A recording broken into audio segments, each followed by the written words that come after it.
Hi darlings, welcome back.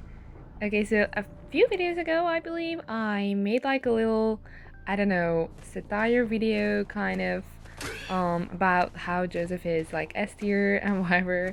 And well, I was just like, okay, let's make a serious video about Joseph's tier now because well, it just led to some confusion and I just wanted to clear it up a bit, even for people who, are just curious where Jojo belongs in the game right now.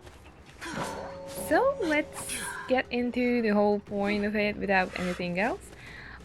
Before yeah.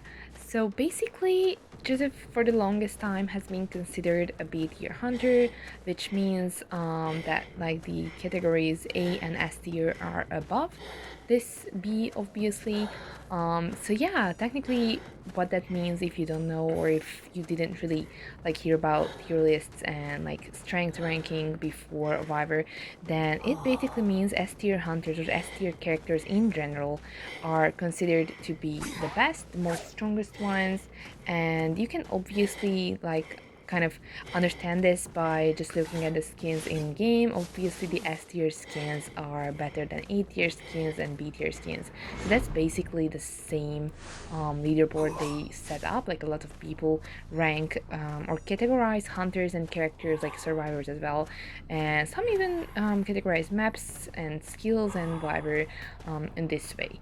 So it's basically a pretty straightforward way to kind of compare and contrast the strengths of different characters, different hunters, and yeah. When determining the strength of a certain character, even when they come out or even if it's later on in the game, basically there are three things you kind of have to consider for a hunter specifically. So first you consider the chase ability, like how good their chase is. Like some characters, some hunters do have like super strong chases, just like opera singer, because she can just catch up instantly. Like her speed is really crazy, how she can just hit you and then be there right next to you in the next second. So that's one. That's like let's say point A, you consider their chasing ability. Then point B will be the ability to navigate through the map. This obviously also connects to cipher control. Basically, this is map control. Like how well do you does your hunter more likely how much better they can navigate through the map and how long it takes for them to get from one place to the other. And obviously this is without counting the trait teleport, because that's just outside of the hunter's own skill set, so that's not something you consider in these situations. So yeah, basically that's the second point. And then we have, of course, the third point, which will be camping. Of course, there are super good camper hunters, just like Bonbon, Galatea. They have those skills that will help them, make their camp just super, super strong and like almost impossible to save from. That's why you can just hear in other commentaries or matches, whatever tournaments, even when the commentators might say like, oh, they will sell because it's not worth saving, not worth chancing that save.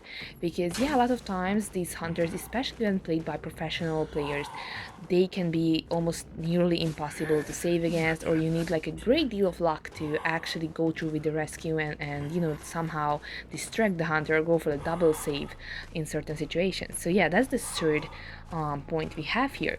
So yeah, basically you compare these 3 points. Let's say you just make a little I don't know, Excel sheet, and you just write the hunters' names and then write the little points that you can examine the hunter's skills through. So you write like A, B, and C, which I mentioned, like chasing ability, map control, and camping. So in each of these 3 categories, you can give your hunter a rating. Of course, like you can do it if you kind of understand the prospect of this, or but it's like more complicated because you have to consider, how all the hunters are with each other as well. So you can just give one hunter an S, or like the maximum point in one certain type, when you didn't consider someone who might be stronger than them or might be weaker than them in a certain sense. You just have to like set up this I don't even know, maybe it's like a spectrum of how strong these characters are in certain things. which technically might be easier if you just add up numbers. So like let's say you just choose it to be from 1 to 5, and you just rate every hunter in these three categories from 1 to 5. So if you consider a hunter like, I don't even know, let's say just Galatea, because a lot of people know her, she isn't really that new anymore. So yeah, we have Galatea, or Sculptor if you don't know her name. Anyway, so yeah, we have her chasing ability. I would say I would give a 3 just because, you know, she has to kind of fill up her presence to be considered very, very strong in chase. So yeah, let's say we get a 3 for her.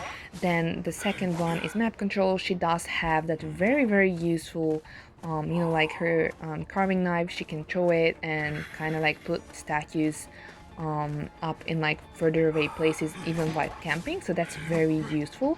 That's why I would say it deserves a 4, even though it's kind of present logged. So then the last thing we have, of course, is the camping, which I would say she excels at. It's like very hard to save from Galatea, especially if she's full presence. So basically she gets a 5. So if you consider these, she almost got full points on each category, so she could be an A-tier hunter. So that's how you kind of count how the characters are listed or ranked. And this is where you consider Joseph, where, well, let's go over it quickly. His chase is really not good. He doesn't really have anything unless you bring Blink. He does have the jump card, but you have to like unlock your full presence for it, obviously, which might not happen instantly for your first chase, depending on how lucky you are with the first photo word. So yeah, that's not really good. I would maybe say it's like a 2 because it's just not terrible. Maybe a 3 if we feel generous. So then we have the map control, and well, I don't even know, maybe we could give him a 2 or a 1, I don't know. On small maps it's not that bad, but you know, on larger maps he doesn't really have any skill to navigate around with, and yeah, it's just really not the best.